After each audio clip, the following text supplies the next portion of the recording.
So next is our stomping triangle, and this is, for me, for years I would call this the easiest move in Jiu-Jitsu and one of the coolest. I learned it from Mark Lehman at a seminar 15, 16 years ago, and the next day I competed and caught it. It's such an easy move, such a powerful move, and if you saw our triangle submission chain volume, this is the triangle setup that we use most of the time just because it's such an easy one to get into. So this one works whether the person's on their knees, one knee up, or they're standing.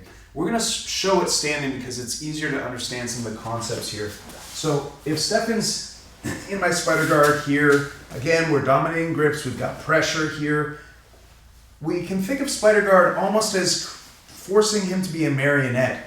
We create these gaps between his elbows and his hips that allow us to shoot our leg inside. So what we're going to do is pull this grip off, let our toes relax so that they slip under his bicep, and we're going to start setting up a triangle. But the key detail is that I have to stomp the other leg. If Stefan doesn't come down, it's important that I bring my hips all the way up to his. Now, I'm not just going to try to catch the triangle. You notice my hips fall. So one thing when I teach, if you've seen that video Stefan and I did on the arm bar on YouTube, I'm big on using your leg as a base to help yourself hang. So from here, I point my toes to the side, I flex my foot, and this hook with my hamstring, my right hamstring curling, allows me to stay up. Now I want to switch angles. We know that we're on the wrong side for a traditional triangle. So I'm going to use Stefan's arms. I'm going to push them this way. That's going to help me rotate my legs. From here, I'm going to slide my right heel down his back in order to switch my leg configuration and then get into a triangle. This is actually an incredible way to practice hip movement, whether for gi or no gi. That little transition. It's almost, Sean Williams talks about the gi being like training wheels. And the idea is that we're here, boom, we're hooking strong, that foot is flexed, and this is important.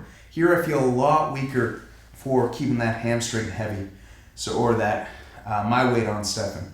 From here, the key is that in order to do this switch, I have to slide my calf down his back and bring my hips all the way up.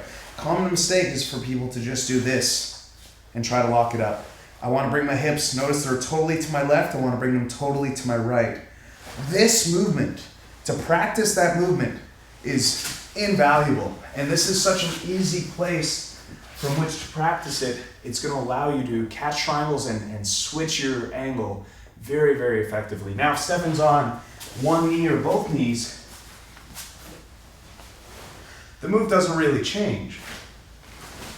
It just becomes easier because he's already lower to the ground. But notice, say Stefan is on the ground and he comes down a bit. I don't get lazy. I still bring myself to him. I'm bridging. Notice my left hip is as high as it'll go. I'm coming as close to him as possible. I use the arms as a purchase to help me rotate my hips, and we lock up, ready for whichever triangle finish we've practiced. So you're using all the same leg and hip motions. It might just be a little bit more subtle than it is, or a little bit less obvious than when... Less obvious, and specifically what's less obvious is how much I have to lift my hips. When you practice with a standing partner, it's really obvious that you have to go very high, and that's a super important piece of this move. Now, when you're doing this, when you're the partner on top, it can get uncomfortable to be standing like this for a long time. So make sure you keep that arch in your back. You stick your butt out. That's going to keep your back safe so that you and your training partner are both healthy and safe the whole time. With regards to shooting your hips up, there's one thing that I'm not sure that people would have noticed from the angle that we were at, is after you shoot the first leg through, you're bridging off of this arm. Yes. You're not bridging off the ground. It's forcing my arm down, which is then setting up this leg coming over that arm anyway. Exactly. So, very good point. So we're here. If Stefan came all the way down and he was just a wet towel, wet noodle, then yeah, it'd be bridging on the ground, so you might not need to lift your hips much at all. But totally, I'm climbing him. I'm stomping on him. Now, because my right foot went under and I'm stomping on his bicep, as Stefan pointed out, my left leg is already ready to go right away into my attack. So very, very high percentage. This is probably maybe the move that I've gotten more than any other in Jiu-Jitsu. And I think if you incorporate this in the kite sweep into your game, automatically you're going to have a very, very dangerous spider guard. All right, let's take a look at that one more time at full speed.